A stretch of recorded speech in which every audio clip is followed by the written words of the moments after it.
So a while ago, I got this little house at Dollar Tree, and I thought, what if I make it into a haunted house? And look, it's like the cheapest plastic, and it comes with all this little furniture and these little people that I swear were molded from the original Polly Pockets. But anyway, this was all warped, and I used some heat to straighten it out. And look, it's all straight again. And then I made a little template so that I could cover up the molding. And I was going to make this a haunted house. And then do you know what I thought? I thought, Melanie, you are not into scary things. You are into happy, cute little things. So I'm thinking of going more in the Halloween party direction with this. I don't know. We're just starting kind of joyful, and we'll see how we progress from there. Maybe we'll end up with like bloody handprints and stuff on the windows, but I wouldn't count on it. And then I put in all of this molding. I used some watered down acrylic for the floor. And this is what we have so far. Ooh, remember when I made this little dollhouse into a Halloween house? Well, now we have this big chunky pink plastic furniture to deal with. And I found this fabric I liked, but look, it's so thickums. And when you do such a small scale, you need to have thinner fabric. But I thought, no, I'm going to do it anyway. So I used this super glue, and super glue never works for me. So I pulled out the old hot glue gun. And you know what? I'm practically a professional upholsterer. Look at this. Look at the skills. Only 2 seams on the sides. But do you know what the problem with that is? It ends up looking like someone who owns dogs and just has to put slip covers over. So after I made little throw pillows, I went back through with some metal to make it look like it had more dimension and cushions. I don't know if it was successful, but once we painted it black, it was okay. And then I threw them around for no good reason. And then I strung up some party beads because I want to make this look like it's like a Halloween party. So I did those and strung them up, and here's how it is. And I'm not quite sure how I like that side table, so here it is without it. Side chair! Welcome back to me turning this Dollar Tree dollhouse into a Halloween house. At the end of the last video, I was deciding whether to keep that armchair or not on the side, and I decided to end up keeping it. And then it was time to make this little coffee table, and then I moved on to the TV. I used beads to make the little knobs on the cabinet, and then I wanted to put a movie on in the background, so I got a little screenshot from, I'm not quite sure what it's called. It's The Great Pumpkin, Charlie Brown? I don't know, but it looks super cute just playing in the back of this little party house room thing that I'm making. And then I made a paper chain. It took me like 3 hours, and I hung that up. And then I printed off some candy labels and cut them out on some foam paper so it gave it some dimension. And then I took the top off that gel pen cap and made it into this little bowl of candy to go by the door for the trick-or-treaters. And then I wanted to make a little bucket with candy spilling out of it, like someone had come back from trick-or-treating and was laying out their candy to exchange it, like I always did with my siblings. And then I made those pigs in a blanket mummy things and hated them, so I chucked them. Turning this Dollar Tree dollhouse into a Halloween house. When we left off last time, I made all those candy things, and today I'm going to make a pumpkin carving station. I started by making the pumpkin out of polymer clay, and then I cooked it for just like 5 minutes so it would be soft enough that I could carve it out. And then I started distressing the pumpkins. I wanted to show the pumpkins in different stages, so we've got a finished jack-o'-lantern, a pumpkin that hasn't been carved, and then one that has sort of been carved.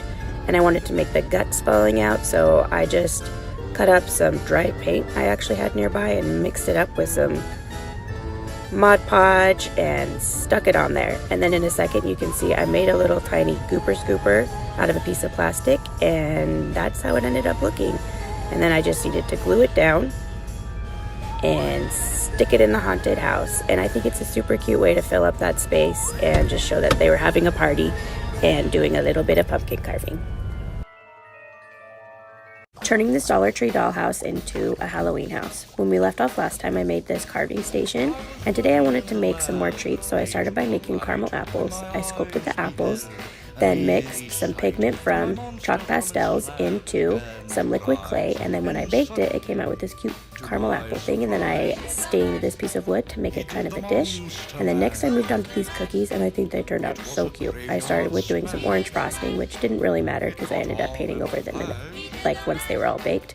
And then I put them on this plate. I did different little designs on them, and then I put them on the coffee table in a second. And then I wanted to make a candle, so I used this little finding, I'm not quite sure what it was, with this wire, and then I painted it to look all drippy, and then I redid those pigs in a blanket mummies, and this is how everything looks. I think I'm pretty satisfied with the downstairs. Next time I'm going to move on to the upstairs.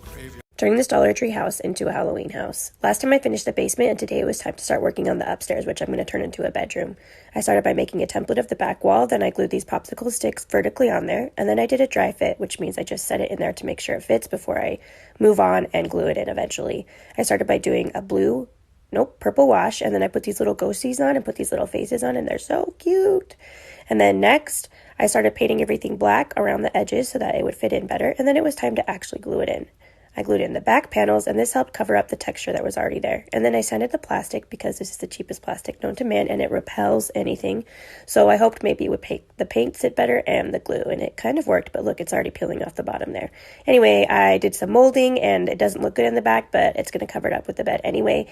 And then I used black paint and some water to make a wash, and this is what the upstairs looks like. Turning this Dollar Tree house into a Halloween house. Last time I finished the basement, and today it was time to start working on the upstairs, which I'm going to turn into a bedroom.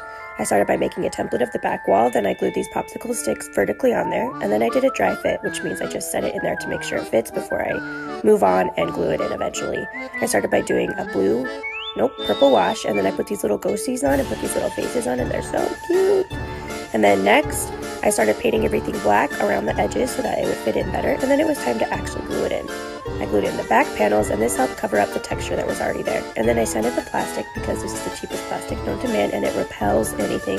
So I hoped maybe it would make the paint sit better and the glue, and it kind of worked, but look, it's already peeling off the bottom there. Anyway, I did some molding, and it doesn't look good in the back, but it's going to cover it up with the bed anyway. And then I used black paint and some water to make a wash, and this is what the upstairs looks like. Dollar Tree makeover time. This is what I've done so far. This is the basement, and this is what I've done with the upstairs, just the flooring and the walls. And now it was time to work on the little plastic bed that came with the kit. So I used these different fabrics and just hot glued them down, and I kind of liked how the covers were pulled down a little bit. Later on in another video, you see it gets covered up, but it's cute now. So I glued that in, and then it was time to work on this sideboard. I didn't know what to put on at first, and then I thought it would be really cute if there was like a crystal ball and some crystals, like maybe she's a witch or just sort of practices maybe some of those arts. I don't know for sure a lot about it, but I do collect crystals, so I thought it would be cute if she had tiny little crystals. And I made these little free forms out of rocks because I don't have crystals small enough. And then she's got this bowl of tumbles, and I really like the way this is turning out. Turning my Dollar Tree dollhouse into a Halloween house. I wanted to have costumes laying around the bedroom. I decided on these. First up, which costume?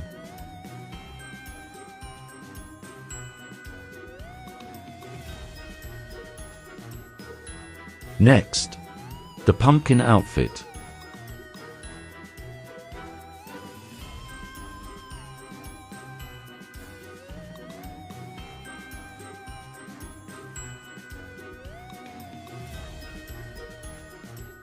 Lastly, the elf of fairy dress.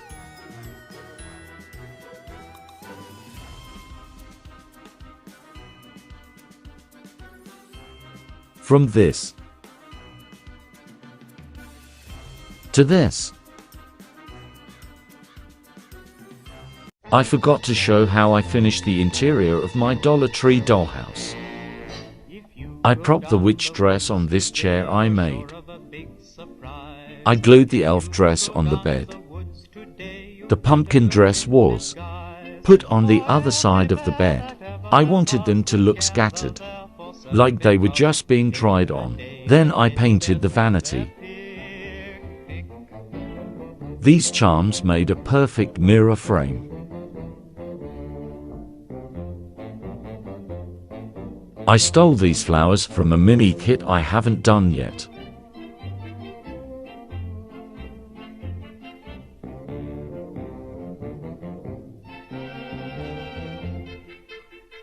Next, I want to attempt to add lighting to the dollhouse.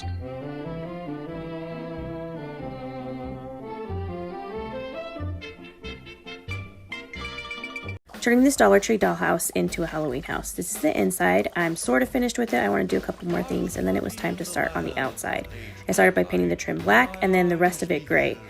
The paint is having a hard time adhering to this cheap plastic, so I'm not quite sure if I'm gonna need to go back and do more layers. I don't know. But it was time to move on to the door. I hand painted this door, and I'm not super happy with how it turned out because on this small scale you can see every little mistake and it's not super precise. So I may go back and try to fix that later, but now it's time to move on to the door hangings. I wanted one on each side, one on the inside so you could kind of see it in the party area, and then one on the outside. I chose the candy corn for the outside because it's my favorite, and then the boo on the inside. And then I did some touch-ups, painted this little porch thing, and then I did a wash on the shingles on the top so that it looked kind of not fully black, not fully gray. And then I added some more details like that stained glass window, and here's the boo sign on the inside. And I think I want to add some weathering and some other details.